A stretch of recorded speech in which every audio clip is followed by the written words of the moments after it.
Hi friends, welcome to Chintalli vlogs. Friends, ఈరోజు video వచ్చేసి ఏంటంటే చిన్న పిల్లలకు కానీ పెద్ద పిల్లలకు కానీ ఎవరికైనా కానీ చాలా ఇష్టమైనటువంటి ఒక కొత్త చాక్లెట్ రెసిపీ అయితే మీకైతే చెప్పేస్తాను. అది ఏంటంటే దుబాయ్ స్టైల్ కునాఫా చాక్లెట్ అనమాట. ఇది వచ్చేసి చాలా ఫేమస్ అండి.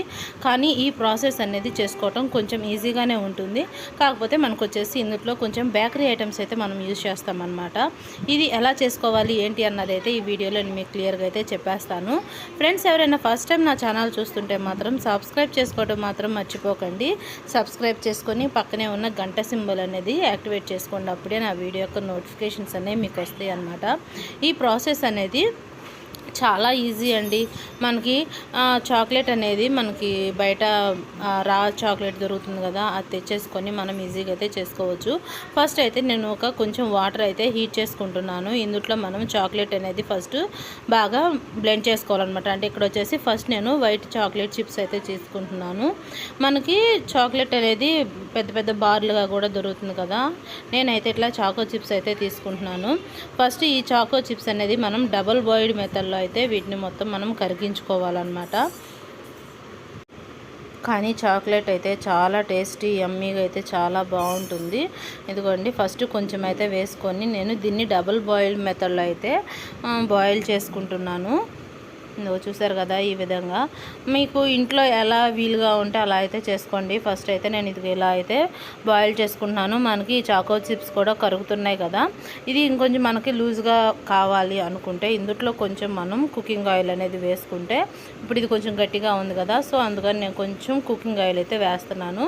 మీరు ఇందులో కొంచెం కుకింగ్ ఆయిల్ వేసుకుంటే మనకి త్వరగా అయితే ఈ చాకో చిప్స్ అనేవి మెల్ట్ అయిపోతాయి అన్నమాట. ఇదిగో చూసారు కదా, ఈ విధంగా అయితే మొత్తం ఇంకా లూజ్గా అవ్వాలి. ఈ విధంగా మొత్తం మనం అయితే లూజ్గా అయితే చేసేసుకుందాము. ఫ్రెండ్స్, ఈ రెసిపీ అనేది చాలామందికి తెలియదు అనమాట. నేనైతే చాలా సింపుల్గా మనం ఇంట్లోనే చేసుకునే విధంగా అయితే చేసి చూపిస్తాను. కానీ దీని కాస్ట్ కూడా చాలా ఎక్కువగా ఉంటుంది. ఇది ఓన్లీ మనం డ్రై ఫ్రూట్స్ యూస్ చేసే చేసుకుంటామండి. చాలా టేస్టీగా ఉంటుంది, యమ్మీగా ఉంటుంది. ఇక్కడ వచ్చేసి మనకి ఈ చాక్లెట్ మొత్తం బాగా కరిగింది కదా, మనకి ఇక్కడ ఇదిగో ఈ విధంగా మనకి బయట మార్కెట్లో మౌల్డింగ్స్ అయితే దొరుకుతాయండి. నాకైతే నేను కొంచెం చిన్న సైజు కోసం అయితే చూశాను, కానీ ఇక్కడైతే పెద్ద సైజే దొరికిందనమాట. ఫస్ట్ ఇదేంటంటే డెకరేషన్ లాగా కొంచెం ఇలా అయితే చూసారు కదా, ఇట్లా స్ప్రెడ్ చేసుకుంటున్నాను.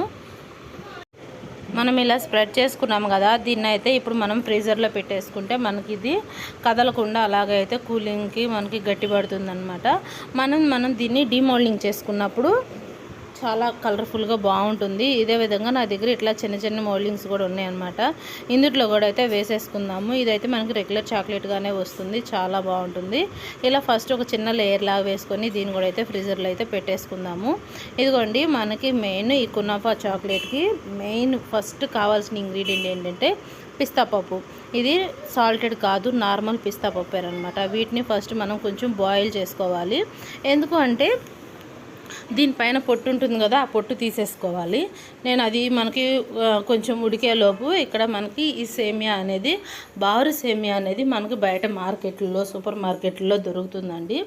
దీన్ని తెచ్చేసుకొని దీన్ని కొంచెం చిన్న చిన్నగా కట్ చేసుకుందాం. అంటే ఇట్లా నలిపేసేసుకొని ఇదిగో చూస్తున్నారు కదా, ఇట్లా చేసుకోవాలి. ఇక్కడ వచ్చేసి మనకి పిస్తా పప్పులు కూడా అయితే ఒక 5 మినిట్స్ ఉడికించుకుంటే చాలండి. దీని మీద పొట్టు చూసారా, మొత్తం మనకి లేయర్ లాగా ఊడిపోతుంది. కొంచెం ఆరబెట్టేసుకుందాము. ఇప్పుడు ఒక ప్యాన్ పెట్టేసుకొని నేనైతే నెయ్యి వేసుకుంటున్నాను. ఈ నెయ్యి కూడా ఎందుకంటే మనం ఈ సేమియా అనేది బాగా గోల్డ్ కలర్లో వచ్చే విధంగా అయితే ఫ్రై చేసుకోవాలన్నమాట. అందుకని చెప్పేసి కొంచెం నెయ్యి ఎక్కువగానే వేసుకున్నాను. ఇది మంచిగా అయితే ఫ్రై చేసేసుకుందాము. మాడకుండా అయితే ఫ్రై చేసుకోవాలి. ఇది మొత్తం మనకి మంచిగా అయితే ఫ్రై అవుతుంది కదా. ఇప్పుడు నేను ఇక్కడ ఈ పిస్తా పప్పు అనేది పొట్టు తీసేసి పక్కన పెట్టేసుకొని దీన్ని అయితే కొంచెం అయితే బ్లెండ్ చేసుకున్నాను. ఇందులో వచ్చేసి మనకి కస్టర్డ్ మిల్క్ అనేది ఉంటుంది కదా, ఇది మనకి స్వీట్ కోసం అనమాట. మీకు ఎంత కావాలన్నది క్వాంటిటీ చూసుకొని అయితే వేసేసుకోండి. అప్పుడే మనకి ఈ పిస్తా అనేది మనకి మంచిగా అయితే పేస్ట్ అవుతుంది. ఎందుకంటే పిస్తా పప్పు అనేది కొంచెం గట్టిగా ఉంది కదా, ఇక్కడ పిస్తా పప్పులో అలా ఈ కస్టర్డ్ మిల్క్ వేసుకొని మంచిగా అయితే బ్లెండ్ చేసేసుకుందాము. కానీ చాలా టేస్ట్ అంటే చాలా టేస్టీగా ఉంటుంది. ప్రతి ఒక్కళ్ళు ఖచ్చితంగా ట్రై చేయండి ఫ్రెండ్స్. ఓకేనా, ఇదిగో చూసారు కదా ఇట్లా మంచిగా పేస్ట్ అయింది కదా. నేనైతే కొంచెం అక్కడక్కడ పలుకులు తగిలేలాగైతే ఉంచాను. మనకు తినేటప్పుడు ఆ టేస్ట్ కూడా బాగా తెలుస్తుంది. ఇప్పుడు ఈ పేస్ట్ అయితే పిస్తా పేస్ట్ ఏదైతే ఉందో మనకి ఈ సేమియాలో మొత్తం వేసి కలిపేసేసుకుందాము. ఇదిగో చూస్తున్నారు కదా. ఇప్పుడు ఇదే ప్యాన్లో మనము ఇంకోటి చాకోస్ అయితే వేసుకుంటున్నాను. బ్రౌన్ చాకోస్ బ్లాక్ చాకోస్ అనమాట. ఈ చాకోస్ కూడా వేసేసుకొని, కాకపోతే ఏంటంటే మనం ఇందాక వైట్ అనేది జస్ట్ డెకరేషన్ కోసమే వేసుకున్నామండి, కలర్ వైట్ అనేది. ఇందులో వచ్చేసి మనకి మెయిన్ ఇంగ్రీడియంట్ ఇదే కదా, చాక్లెట్ వచ్చేసి. ఈ చాక్లెట్ చిప్స్ అయితే నేను ఒక బాక్స్ డబ్బా అయితే తీసేసుకున్నాను అనమాట. ఈ చాకోస్ కూడా మనము కొంచెం కుకింగ్ ఆయిల్ వేసుకొని ఇవి కూడా అయితే మంచిగా అయితే కలుపుకోవాలి. ఎందుకంటే ఇవి కూడా మనకి మెత్తగా అయితే బాగా కలిసిపోవాలన్నమాట. ఈలోపు ఈ పిస్తా పేస్ట్ వేసుకున్నాము కూడా, ఇది కూడా మంచిగా అయితే కలిపేసేసుకున్నాము. మనకి ఈ సేమియా ఉంది కదా, ఈ సేమియాలో మొత్తం బాగా కలిసిపోవాలి. ఇదిగో చూసారు కదా, ఇక్కడ మనకి డార్క్ చాకోస్ కూడా అయితే మంచిగా అయితే కలిసిపోయినాయి. ఇప్పుడు మనం ఫ్రిడ్జ్లో పెట్టుకున్నాం కదా ఈ మోల్డింగ్లో వేసుకున్నటువంటి, ఇప్పుడు దీన్ని ఫస్ట్ ఈ చాక్లెట్ని ఒక లేయర్ లాగా అయితే వేసుకుందాము. ఇది మొత్తం కూడా మనకి ఈ మోల్డింగ్స్లో మొత్తం కరెక్ట్గా ఫిల్ అయిపోవాలన్నమాట. ఎక్స్ట్రాస్ ఏమన్నా ఉంటే లాస్ట్లో మనం అయితే తీసేసుకోవచ్చు. ఈ విధంగా మొత్తం అయితే మనం స్ప్రెడ్ చేసుకోవాలి. ఇట్లాంటి చాక్లెట్స్ అనేది మనకి బయట మార్కెట్లో కొనుక్కోవాలంటే చాలా కాస్ట్ అవుతుందండి. స్పెషల్గా ఈ కునాఫా చాక్లెట్ అనేది చాలా కాస్ట్ ఎక్కువ అనమాట. సో ఈ విధంగా మనం ఇంట్లోనే ఈజీగా ప్రిపేర్ చేసేసుకోవచ్చు. ఇదిగో చూసారు కదా, ఇట్లాగే మిగతావి కూడా మొత్తం వేసుకొని మంచిగా అయితే స్ప్రెడ్ చేసేసుకుందాము. ఖచ్చితంగా ట్రై చేయండి ఫ్రెండ్స్. మనము తినేటప్పుడు లోపల క్రిస్పీగా చాలా అంటే చాలా టేస్టీగా ఉంటుంది. ఇదిగో చూసారు కదా, ఎక్స్ట్రా చాక్లెట్ని నేనైతే ఇట్లా తీసేసుకుంటున్నాను. దీన్ని మళ్ళీ మనం ఫ్రిడ్జ్లో అయితే పెట్టేసుకోవాలి, గట్టిపడాలి కదా. ఇందాక సేమ్ ఇదే మెథడ్లో ఇంకొక మౌల్డింగ్లో కూడా అయితే ఇదే చాక్లెట్ అయితే వేసేసుకుంటున్నాను. ఇది ఏంటంటే నార్మల్ చాక్లెట్, మనకి ఆల్మండ్ చాక్లెట్, అలానే జీడిపప్పు చాక్లెట్స్ కూడా మనం ఇంట్లోనే ప్రిపేర్ చేసుకోవచ్చు, హోమ్ మేడ్. ఆ విధంగా అయితే నేను చేస్తున్నాను. ఇందులో మనము జీడిపప్పు, బాదం పప్పు అనేది పెట్టేసుకొని దాన్ని ఇంకొక లేయర్గా చాక్లెట్ అయితే కవర్ చేసేసుకొని దీన్ని కూడా అయితే ఇట్లా ఫ్రిడ్జ్లో అయితే పెట్టేసుకుందాము. సూపర్ టేస్టీగా అయితే ఉంటుందండి. ఇప్పుడు మనం ఒక 5 minutes ఫ్రిడ్జ్లో పెట్టుకున్న తర్వాత దీన్ని ఇట్లా బయటకు తీసేసుకొని మనం ప్రిపేర్ చేసుకున్నటువంటి ఈ పిస్తా పేస్ట్ అనేది ఉంది కదా, దీన్ని అయితే మంచిగా ఇంకొకసారి అయితే కలిపేసేసుకుందాము. కలిపేసేసుకొని దీంట్లో స్టఫ్గా అయితే దీన్ని అయితే యూజ్ చేసుకోవాలన్నమాట.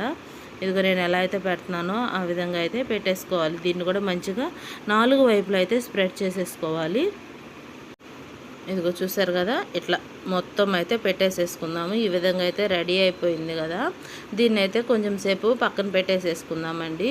సేమ్ ఇదే ప్రాసెస్లో మళ్ళీ మనము ఈ డార్క్ చాక్లెట్ అనేది మళ్ళీ అయితే వేడి చేసుకుందాము. ఎందుకు అంటే మనం ఇంత కొంచెమే వేసుకున్నాం కదా, వేడి చేసుకున్నాం కదా, దీనికి కావాల్సినంత విధంగా ఎప్పటికప్పుడైతే మనం వేడి చేసేసుకొని దీన్ని మళ్ళీ ఫైనల్ టచ్ అనమాట. దీన్ని అయితే మళ్ళీ ఇంకొక లేయర్గా వేసేసుకొని ఈ లోపల ఉన్నటువంటి పిస్తా పేస్ట్ మొత్తం మనకి కవర్ అయిపోయే విధంగా ఇదైతే ఫైనల్ టచ్ అయితే ఇచ్చేసేయాలన్నమాట.